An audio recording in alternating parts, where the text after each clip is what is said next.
Hello! Today I'm behind the wheel of the Audi e-tron GT S, or is it S e-tron GT? Well, anyway, it's one of those, and join me for a quick talk through of my thoughts after driving this car for 700 kilometers in just 2 days.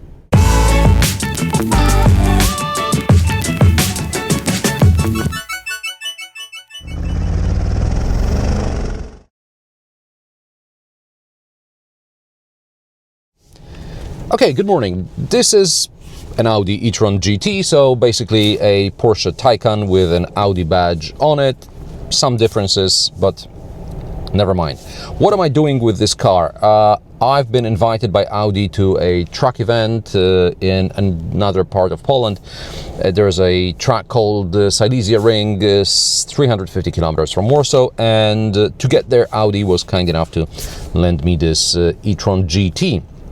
I was supposed to get an Audi A5, whatever that looks like these days, but they said, oh no, you're going to drive the e-tron. Now, I was a bit concerned that I'm going to have charging problems on the way, but spoiler alert, everything worked out thanks to very fast charging. Now, I have 48 hours with this car. Literally, I picked it up on the day I was supposed to leave on to the track. The track day was yesterday. I came back last night, and today, before I'm handing it over, I thought I'm gonna record a few words about this car. So this is not my full definitive review. These are just my thoughts on how this car works in an optimistic scenario. When the Taycan came out, and the e-tron soon after that, the headline news was fast charging, 800 volt architecture and charging up to 270 and probably in later updates 300 something kilowatts, which is very, very fast. If you take your VW ID whatever 4 or 5 or whatever these things are called, you have like, I don't know, 150, 170 kilowatt charging. Of course, slightly smaller battery, I think up to about 80 kilowatts these days. These things have a 100 kilowatt battery, slightly more gross, slightly less net. I think it's 97 kilowatt hours net. Anyway, with 300-ish kilowatt charging, you can really spend maybe 10 minutes plugged into a charger and you're on your way again. This car on motorways, so in Poland that's 140 kilometers per hour, and then there are dual carriageways where you can do 120.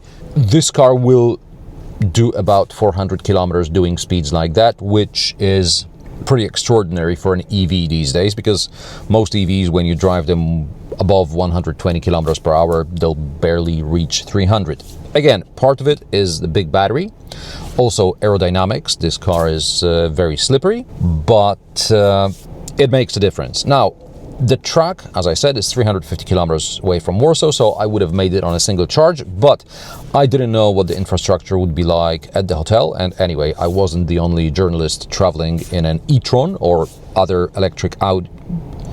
Oh yeah, electric Audis are called e-trons these days. So yeah, there are plenty of electric Audis traveling, so I thought to be on the safe side, I'll set the state of charge at destination at 50%. And yeah, that's fine, that's doable.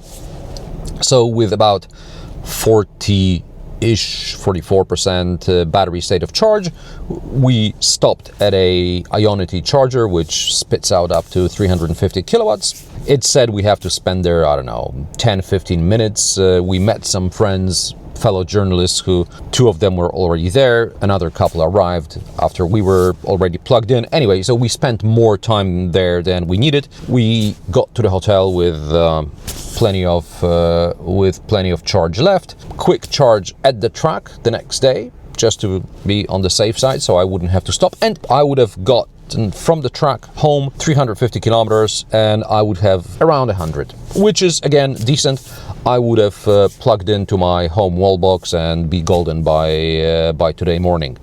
However, I decided to see if the fast charging thing wasn't a fluke. So I resumed navigation with charging, and it stopped me in Warsaw at another high power charging station for another 7 minutes. I literally took out a stopwatch, and with connecting and disconnecting, plugging, unplugging the car and all the authorization business going on in the background, it took me 8 minutes. This was next to a shopping mall, so basically I wouldn't be even able to go to the shopping mall and do any shopping because I would be done before I reached any store and grabbed stuff. So it can work very fast, assuming you have a very fast charger available, because many chargers around here are 100 or less kilowatts, and then it takes ages and all the pleasure of it evaporates. Then the electric trip becomes a nuisance. But when everything works well, we're golden. What I would like for the future electric cars to be is to be able to charge really fast even with a smaller battery. I mean, in the city, you don't need a 2.3 ton car. If you're driving a whatever Citroen EC3 or whatever their Stellantis brethren is called, you're fine as long as you would be able to take it out of the city and maybe drive somewhere further without having to spend whatever 40 minutes at a charger every 150 kilometers realistically. I don't mind stopping every 150 kilometers. I'd rather not stop for half an hour. I'd rather stop for 15 minutes. When we solve this charging issue, we're already fine with electric mobility. That, or we can really extend the range. 400 kilometers is decent, not great, but decent. If we could get 400 kilometers from a tiny car with a small battery, that would be nice as well. But we're not there yet, so we're either stuck with 2.3, 2.5 ton cars like this one, which is 2 meters wide and probably around 5 long, or we have to get tiny city cars which aren't very good outside the city.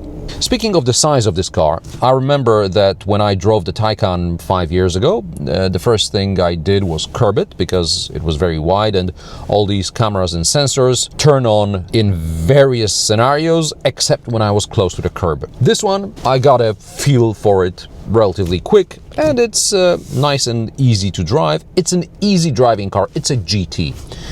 It's mind-bogglingly fast.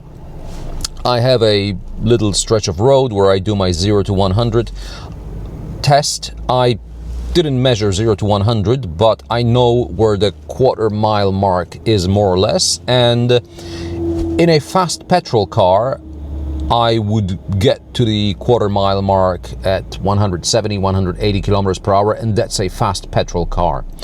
In this one, I let off the accelerator pedal before the quarter-mile mark because I was exceeding 200 kilometers per hour. That's how fast this is, and this is the slowest of the e-tron GT bunch. On the track, I drove the RS e-tron GT, which made me physically sick. That's how it sticks to the road with the traction control in whatever sport settings.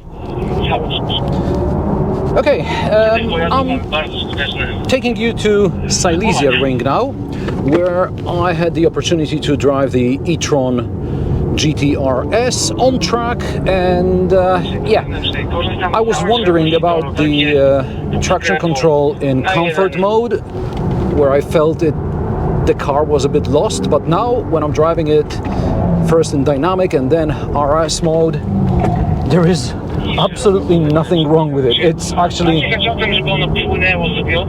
actually so quick. I'm close to being physically sick, actually. I feel like I'm about to puke.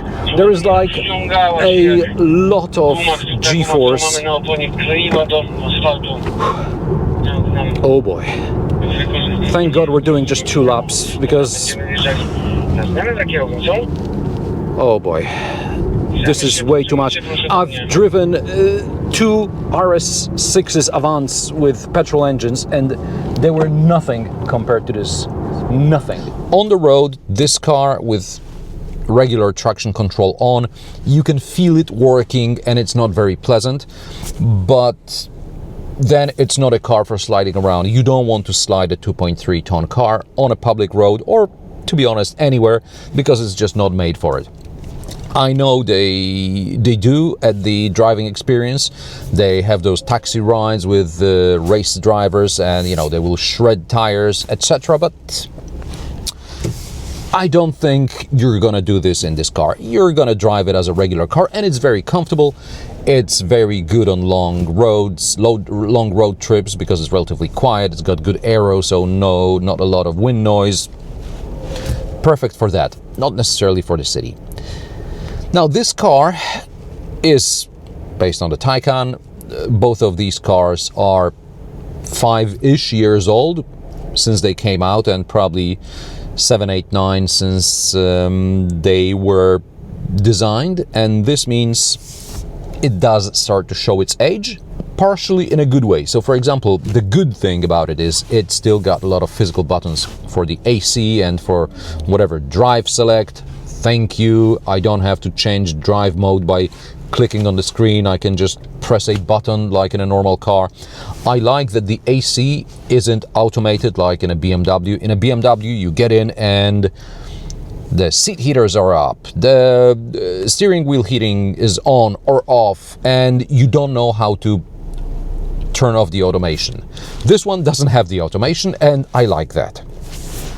What I like less is that there is, I mean, this was designed back at probably iPhone 11 or smaller, so there isn't really a safe place to put away the phone when you're not charging it, and if you're charging it, it's down in this tiny armrest. By the way, there is a USB cable plugged in here.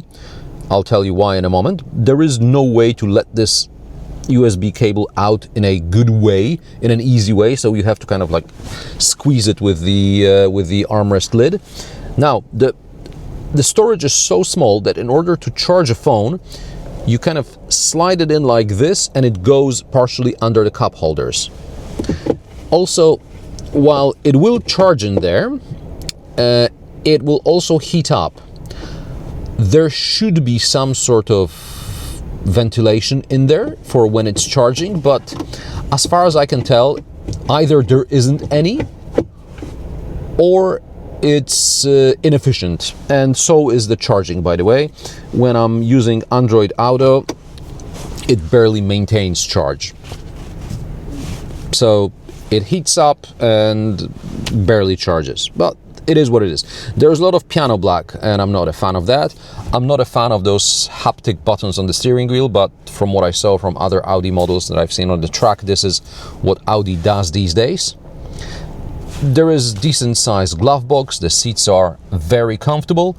Visibility is very good here. The A-pillars are surprisingly thin, or at a very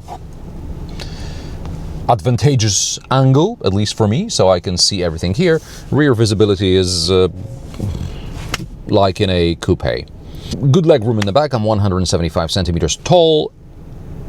Headroom, not very good, and it turned off because I was stopped for too long, but that's all right.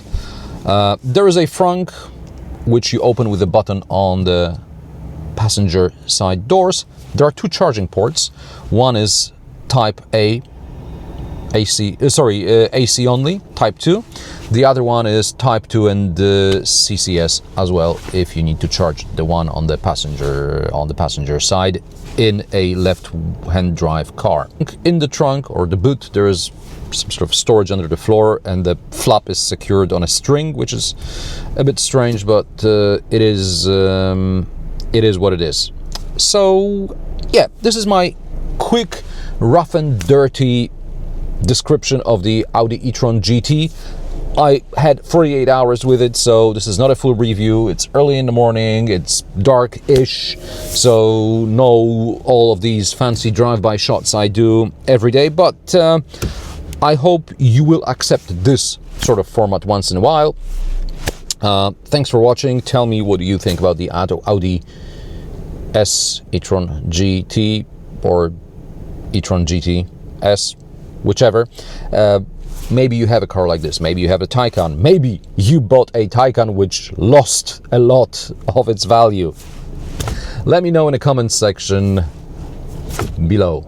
Oh, and by the way, this car costs 150,000 euro, starts at. That's quite steep for a car, electric car, which is decent. If you like my sarcastic, down-to-earth and possibly mildly amusing car reviews, join me every Friday at 3 p.m. Central European Time, and don't forget to subscribe and like this video as it helps me with the YouTube algorithm. Thanks for watching, and I will see you in the next one.